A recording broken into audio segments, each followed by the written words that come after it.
plus context of the latest stories. You can learn even more throughout the day. NEPM journalists are on social media. Join the conversation, suggest story ideas, and infuse your feed with shareable stories from New England Public Media. Follow us on Facebook, Twitter, and Instagram for a steady stream of trusted local news from the NEPM newsroom. You're watching New England Public Media, WGBY Springfield. I didn't think mental illness was something that happened to normal people. I'm constantly under siege by my own mind. There are a lot of experimental therapies that now strike us as quite bizarre. The field of psychiatry has made tremendous scientific advancements. There's a thing called the mind. It can be ill. How much of it is social, how much is psychological, how much of it relates to trauma. There's still a lot that's not known. Mysteries of Mental Illness. Tune in or stream Tuesday, June 22nd at 9, 8 Central, only on PBS. Coming up, stories we're connecting you with tonight. Local farmers share their stories with the community. And I'm shaking my grain, and I'm running by these kids. I'm like an Olympic runner holding my torch. And I make it all the way to the pasture. And I turn around, and it is chaos.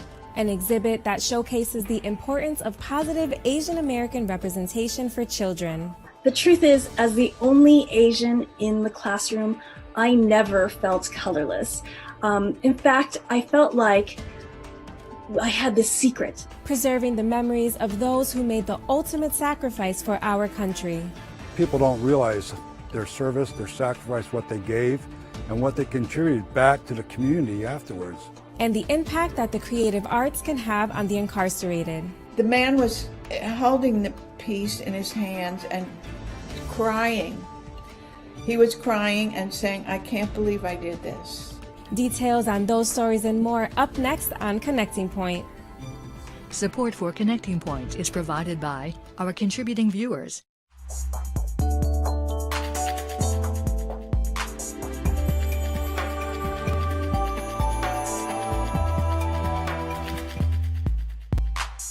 Good evening, and thanks for joining us for Connecting Point. I'm 𝗖𝗏𝗍𝗍𝗻 For the past 4 years, the nonprofit group community involved in sustaining agriculture, otherwise known as CISA, has been hosting a performance event called Field Notes. In it, storytelling meets agriculture as local farmers share their personal stories and experiences on a stage in front of a live audience. With COVID-19 restrictions in place, this year's event was pre-recorded with plans to share it with the public on June 22nd at the Northfield Drive-In. Producer Dave Frazier profiles 2 of this year's storytellers and offers a glimpse into the lives of some of the people in our region who grow and prepare our food every day. Come on. I grew up in the suburbs of Philadelphia, so farming was very foreign, and I just fell in love with it. Farming is just a tool to do really like the work that I love, which is connecting people. 2 farmers, each with different backgrounds, each with a story to share. Everybody ready? I say from the top of my perch. Yeah, yeah, yeah. Can you do that? Jake Crane and Meryl LaTronica are farmers. One works in Ashfield. Nice, that's perfect. Helping to connect children to farming, while the other is in Greenfield, working to increase access to healthy local food by connecting people, land, resources, and know-how. But on this day, both are storytellers, participating in Field Notes, an afternoon of storytelling sponsored by CISA, community involved in sustaining agriculture. Honestly, I've always wanted to tell a story up on a stage, and this was such a cool opportunity to mix like storytelling with like this very real lived experience of farming. LaTronica has been farming for over 15 years, getting her start in the eastern part of the state. This is the beginning of her 5th year as farm manager at Just Roots, a nonprofit community organization and non-certified organic farm in Greenfield. Meryl LaTronica. When, it was my turn to go up and wait in the wings, the stage director brought me out, and I definitely had that same nervy, like, oh, I'm about to talk in front of people thing that I always get. So I think it's a mix of like, I've been here before, I know how to talk in front of people, but this is a vulnerable story about me, and I think there's always a little bit of risk in putting yourself out there. flapping, flapping, flapping, the sound of the plastic and the lumber and the nuts and bolts slamming on the metal structure, which was once so pristine. I stand there and I know there's nothing I can do. I think I just wanted to tell that story kind of one last time and then sort of let it go and move on and find the next new story. Hi, mamas. In the summer going into his sophomore year of college, Jake Crane interned at Redgate Farm in Ashfield. Coming from an upper middle-class family, working on a farm was very much uncharted territory, he says. But that college experience of living on the farm was so rewarding that he knew that working with food is what he wanted to do. When kids come here to work with us, they truly get that mix of taking care of animals, working in our vegetable gardens, but also working in our forest and helping to maintain trails. We do maple sugaring as well. Crane's story for Field Notes centered on the two things he works with the most on the farm, kids and sheep. And I'm shaking my grain, and I'm running by these kids. I'm like an Olympic runner holding my torch. And I make it all the way to the pasture. And I turn around, and it is chaos. Instead of crossing the road, the sheep have escaped and they've gone up the road towards our neighbor's orchard. I decided that that was going to be my story because there was some humor involved in it. And when you're farming and with kids, all sorts of things can happen. The educator in me was really satisfied because those kids had a very memorable experience and they did learn something. And when they go home and they find themselves in a situation that changes on them all of a sudden, they're going to be okay. They're going to think to themselves, I got this. Good job. It's just like herding sheep. You're doing great. May is recognized as Asian American Pacific Islander Month, and in honor of this, the Eric Carle Museum in Amherst has launched a virtual exhibit entitled Asians Every Day. The exhibit features selected books and artwork that depict Asian Americans living their everyday lives and highlights the commonalities that we share, while also showcasing positive Asian American representation. It's a subject that hits close to home for author, illustrator, and exhibit curator Grace Lynn, who spoke with me about how the recent rise in hate crimes against the Asian community and a personal experience with her daughter inspired the exhibit. My daughter returned to in-person school after this long time being away during the pandemic. And during her very first week at school, during lunch, a classmate said that they hated Asians. And well, they actually said they hated Chinese people and that the Chinese started the coronavirus. And of course, I was very, very upset when I heard this. And I realized that I was in a unique position to hopefully help change minds of young children. And this is one of the ways that I decided to try to do that. Since the onset of the coronavirus pandemic that started last March, there have been over 6,600 hate incidents against the Asian community, according to stopapi-hate.org. In light of that, how important are exhibitions like these in changing that narrative? I think it's very important. One of the reasons why we have so much anti-Asian hate is because the story that has fueled it has portrayed Asians as perpetual foreigners, as others, as people who are going to cause harm. And I think that we have a real responsibility to change that narrative, to show that there are many Asians who are not perpetual foreigners, that Asians are actually a part of our everyday life. So there are 26 books in this exhibit. What was the process in selecting them, and why did these speak to you specifically? In the past, there's been an emphasis on showing Asians at Lunar New Year or at special occasions, and those are great, but I really wanted to emphasize that Asians are part of mainstream America and how that Asians, we are your friends, we are your families, we do all the same things that you do, and that we are not your enemies. And I felt like choosing books that show contemporary Asian American lives by Asian American creators would do a lot to create that narrative. You grew up in upstate New York and have mentioned that you were the only Asian in your elementary school class. And at the time, diversity was approached through a colorblind lens. How did that approach impact you and the work that you do as an author and illustrator? I grew up in upstate New York, where I was continually the only Asian person in my class year after year. And so while I understood the idea of trying to make kids colorblind, or the truth is, as the only Asian in the classroom, I never felt colorless. In fact, I felt like I had this secret that nobody ever talked about, but we all knew, everyone knew I was Asian, but we don't talk about it because it was that shameful. If anything, it gave me a deeper sense of shame because we never talked about it. You've been an advocate for diversity and have received many awards for your work as an author and illustrator, including being recognized in 2016 by the Obama administration as a champion of change for Asian American and Pacific Islander art and storytelling. When children are able to pick up a book and see that representation of their background, what does that do for them? When we talk about children's books, we talk a lot about windows and mirrors, and we talk about how it's so important that children are able to see a reflection of themselves in the books that they read, as well as see the world around them.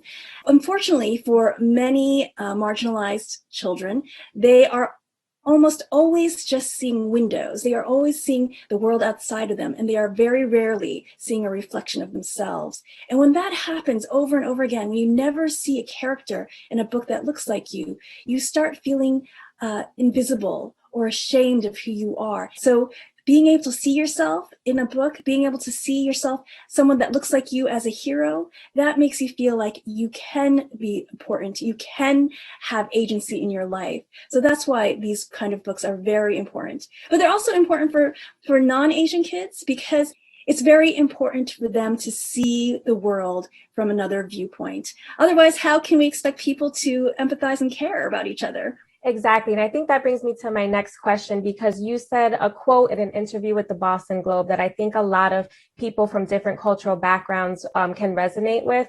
You said, "It's always hard to feel so American on the inside, and yet you realize that so few see you that way because of how you look." So how can parents and caregivers and everyone in general encourage children to explore books about different backgrounds and cultures so that they can see the similarities and also celebrate the differences? Well, I think that's the whole reason why this exhibit is called Asians Every Day. I think here in the United States, we have a bad habit of looking at books about Asians during Lunar New Year. We look at books about Black people during Black History Month, and that's not the way we live. We are Asian every day. People are Black people every day, and we are part of society every day. So it's very important that we make sure that we show Asians, we show marginalized people every day in the books we read and all the media that we let our kids consume. There were times early on in your career when you questioned whether or not you wanted to be considered as a, quote, multicultural author and illustrator. Do you still have those reservations at this point in your career? And what advice do you have for others that may feel boxed in as part of their cultural backgrounds? People don't want to be pigeonholed as a multicultural author and illustrator. They feel like that means their books will only appeal to a certain segment of the population, that the publishing industry will only support it so much because it will never be like a bestseller. And also there's the other side where they feel that others might look at them and think that they're only getting published because of their race or their nationality or their ethnicity. And those are all really hard places to be as a creator. I would encourage any creators who are tempted to shed that, to not take it as a burden, but to take it as a point of pride. It took me quite a while to realize that. And it took me quite a while to realize what a gift all these burdens were, because they are something that is unique to us, that adds something different and unique to the world. And that is what being a creator is about. Every Friday night, Connecting Point explores the creativity, culture, and community that make us Western New England. But it doesn't stop there. You can find us online anytime for exclusive features and content. And as Americans take to the roads during the unofficial start of summer this Memorial Day weekend, in our digital exclusive this week, we're embarking on a road trip. Earlier this year, the world-famous Mohawk Trail, which runs from the Berkshires to Boston along historic Route 2, officially became a National Scenic Byway. It's a rare honor, and the Mohawk is one of only 34 byways nationwide to receive this designation since 2009. To celebrate, Berkshire's environmentalist and writer Lauren Stevens explains the creation and history of this iconic road. People were really excited about the West, and it seemed more immediate to think about the Western Indians than the Eastern Indians. So that big 28-foot-tall Indian was really not so much a mistake as an attempt to capitalize on what was more exciting at the time. Don't miss this digital exclusive, available online right now at nepm.org/connectingpoint. For the last several years, Air Force veteran Jean Theroux has collected extensive research on the local servicemen and women interred in cemeteries in the city of Westfield and other surrounding towns. Along with his research, Theroux trains volunteers to help clean and restore veterans' gravestones, and in doing so, works to preserve the memories of those who served our country in the armed forces.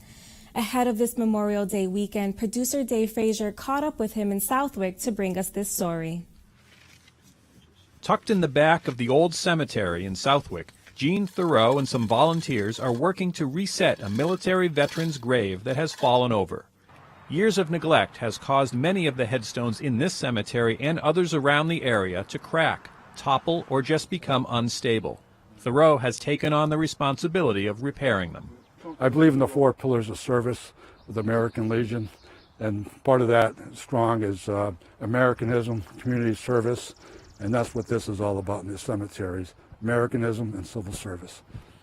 Some of the markers are made of sandstone and limestone and are porous, so it can take some time for caked-in biological matter to break down. Others, made of marble and granite, are easier to clean because the dirt is mostly on the surface. But what Theroux uncovers is much more than names and dates etched in stone.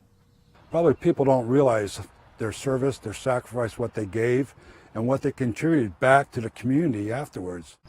Theroux says that in the cemetery in Southwick there are 38 veterans from the Revolutionary War, 3 from the War of 1812, and 22 from the Civil War, along with veterans from Korea, Vietnam, World War I, and World War II. There's several that were killed in action during the war there on the other side, including Robert J. Selvigny, who attended Westfield High School. He lived right across the street from the town hall. He went down in an airplane in the Burma campaign, and his remains have never been found. Another is Philip Atwater. He was 22 when he went missing in action in the South Pacific during World War II. His gravestone has been brought back to its original condition and decorated appropriately with American, POW/MIA, and Purple Heart flags. For stones that need to be reset, a special tripod and chain is used to lift the stone, prepare a new base, and then lower it back in, setting it to the proper height. What we did was we raised it to bring it as close to 22 inches from the top of the headstone to the plane of the ground, and to level it.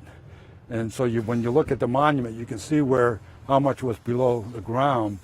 And then ultimately, I will be visiting that headstone to plant more grass seed around it, because it's important to have good ground cover around the monuments, because that helps keep them in place.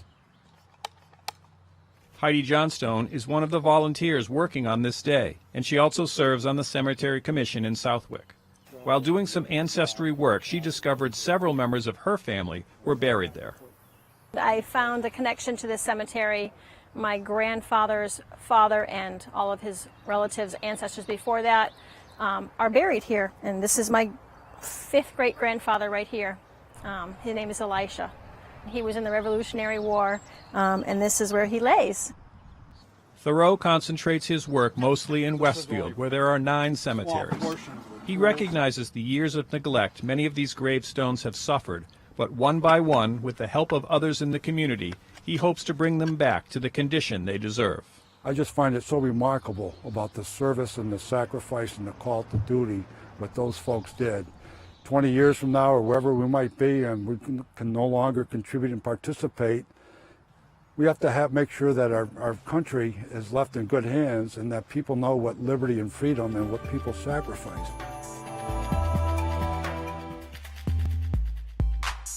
And as we come together as a nation this weekend to honor the service and sacrifice of those in the armed forces on Memorial Day, you can find more stories celebrating our local veterans at nepm.org/connectingpoint. For over 35 years, Phyllis Kornfeld has worked as an art instructor inside correctional facilities around the country in all levels of security from county jail to death row. Her book, entitled Cell Block Visions, Prison Art in America, was inspired by her work with incarcerated men and women and features a collection of their artwork made behind bars. I spoke with Kornfeld to learn how she became involved with teaching art in correctional institutions and to hear more about the impact that the creative arts can have on the incarcerated. I'm talking about what I'm called true creativity, which means it's not the frontal lobe telling me what art should look like or if I can do this or if I can do that. It's work that comes from a very deep place in a person. The visual that have come to me over the years is this sort of fiery coil deep in every human being that humanity all through history, people have been wanting and creating beauty and wanting to create beauty. Among people who are incarcerated, they have very low self-esteem. They have heard nothing but negativity about themselves. They've been traumatized. It has just kept that beautiful human capacity imprisoned. What I do is I don't reach in to pull it out. What I do is disappear all of the obstructions, and then bam, it's out. And that's what you see in all the artwork. And I want to touch on that point of that natural human, creativity that we all have inside of us, because you've stated that unplugging is your primary function as an art teacher, and it kind of helps these artists realize that this is something that's within them. So what are your ways or techniques that you use for students that you have that might be hesitant to get them to begin creating art? Well, first of all, the circumstances are, there are very strict rules in my class. One of them is they're not allowed to speak personally. A lot of people think that's horrible, but they talk about themselves and their lives and their crimes and their misery and all of that all the time. They're not allowed to speak it out loud in the art class. So immediately the ego is quieted and they're in a place of not knowing. They also are not permitted to express negativity. That's not about the art, but it's about their speech and even their physical posture. And we don't speak casually in art class. So immediately, the only thing there is to do is to create this art. For example, one man did a landscape, but he did it unsurely and quickly. I sent him back to spend more time on it. By the time he brought it in, it was quite beautiful. The man was holding the piece in his hands and crying. He was crying and saying, "I can't believe I did this. I can't believe I did this." And that's purpose number 2, is for the people to realize, to learn a part of themselves that they never knew existed. After spending over 35 years working with inmates, what do you think is important for people to know and understand about this population? Well, I think people need to take a look at the whole system. James Gilligan is a psychiatrist. His job was to interview the most violent offenders in federal prisons. He told me he always gets the same answer to the same question, is, why did you do it? And he didn't mean the childhood abuse and that kind of thing. He meant that moment. Why did you do it? They said, because I was disrespected. And the other quote from James Gilligan is that all violence is an attempt to replace shame with self-esteem. So I think people are beginning to understand that. I believe we realize that punishment stimulates violence. It doesn't help anything. I don't know where we got the idea in the first place in the early days that if you punish someone, they'll stop doing it, because it never worked. Finally, tonight, the region lost a legendary artist and storyteller this week when 𝗏𝗏𝗀𝗏 passed away on May 23rd at his summer studio in Northampton. Born in Syracuse in 1929, Carl's immigrant parents returned to their native Germany just prior to World War II, and his childhood experiences during that period helped to shape his love of color and life. After attending art school, he returned to the United States at the age of 23 and worked in advertising before turning his hand to authoring children's books, including his most famous work, The Very Hungry Caterpillar, which was published in 1969. A longtime resident of the area, he and his wife Barbara founded the 𝗏𝗏𝗀𝗏 Museum of Picture Book Art in Amherst in 2002, where he worked to champion the art of illustration and storytelling for the young and young at heart. 𝗏𝗏𝗀𝗏 was 91 years old, and we will miss him. And that does it for Connecting Point for May 28th, 2021. Remember, you can always find the stories that you saw tonight, as well as exclusive features, digital-only content, and more online anytime at nepm.org/connectingpoint. And please join us again next Friday night at 6 right here on New England Public Media for more stories of the creativity, culture, and community that make us Western New England. I'm 𝗖𝗏𝗍𝗍𝗀. Thanks for watching, and please take a moment to remember those who died while serving our country this Memorial Day weekend. Have a great evening. Support for Connecting Point is provided by our contributing viewers.